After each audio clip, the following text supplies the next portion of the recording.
What's up, guys? This is RCF Sensei here, or George. That's my real name. So I haven't made a video in a while, guys. My last video was my 5-month update on my Lexus RCF.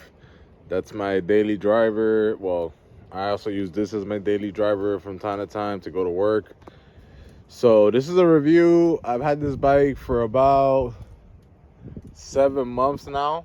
It's a 2019 Suzuki Hayabusa. As you can see, it's a Gen 2. It has this beautiful Yoshimura R77 slip-ons. Besides that, all I've done is the fender eliminator. I threw on the Hayabusa, license plate frame. It's got like some carbon fiber going on there. Besides that, all I've done is threw on this black Puig windscreen. It looks real good on it. I didn't like the clear that it came with OEM. So for anyone that hasn't had a Hayabusa or has a Gen 1 and is planning to upgrade to a Gen 2, I've never had any other Busa besides this, but I have had a ZX14 and I had a CBR 1100 and a Gixxer 1000. From time to time, I would sell and buy, sell and buy. So I finally said, you know what, let me just get myself something nice. I've been working really hard and I really wanted to do longer road trips, etc. So I didn't really want to have an older bike like I normally do. So I found this really good deal on this 2019 Hayabusa. I got it with 5,000 miles on it. So I'm not the first owner, but the bike was in very good condition. Still is in very good condition. It's kind of dirty right now, so don't judge it too much. But yeah, I got it for 12 grand. It was about 14 grand out the door. I really wanted a Gen 3, but I heard a Gen 3 doesn't have as much power, blah, blah, blah. So I just saved like 5-6 grand over the Gen 3, and I'm perfectly happy with this. I think anyone that's in the market for a Busa, if they can't afford the Gen 3, just go for a nice Gen 2. You can find them now even cheaper probably than what I paid for. I saw one the other day with like 2,000 miles on it, going for like 14 grand. But as you can see, I love this bike. This is my dream bike for the longest. Now that I have this, you know how it goes. Once you get your dream bike, you start looking for other things.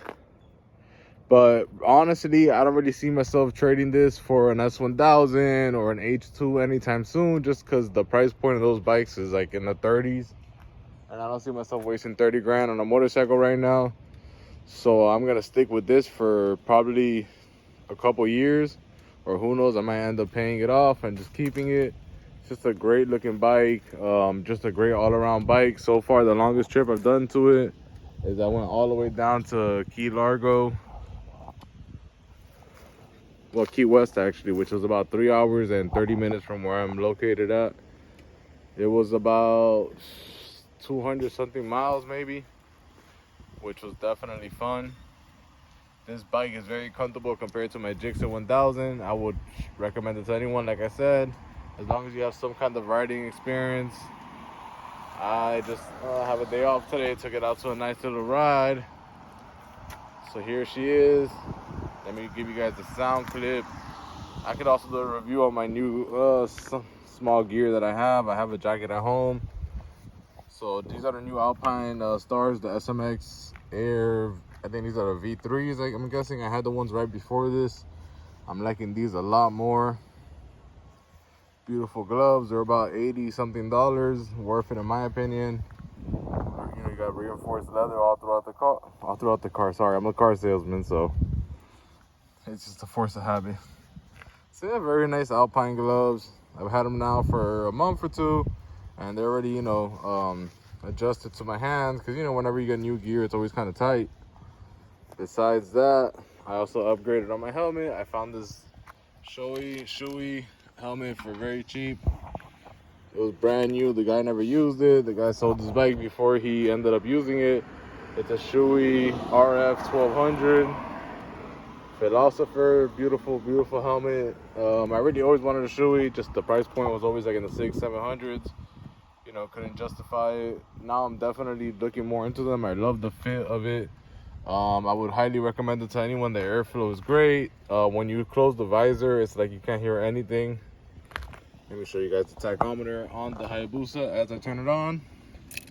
So as you know, with Busas, you have to, and any Suzuki in general, so you have to hold the clutch in.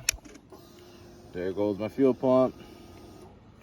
I'm gonna go ahead and cut her off for you guys.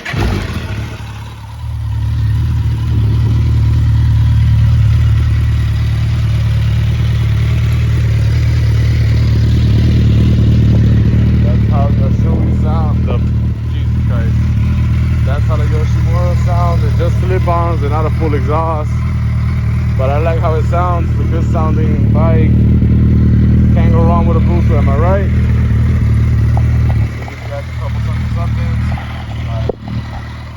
Here. We got a couple Revs.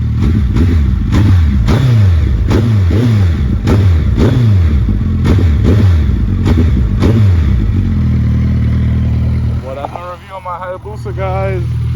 I know it's not too detailed. There's not really much on it at the moment.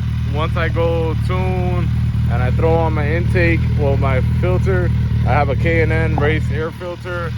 I'm planning to go full Brox exhaust next, but for now I might just tune it with the filter and the Yoshi slip-on, see how she does. Stay tuned. New bike, guys. Take care and have Merry Christmas and Happy New Year's to everybody.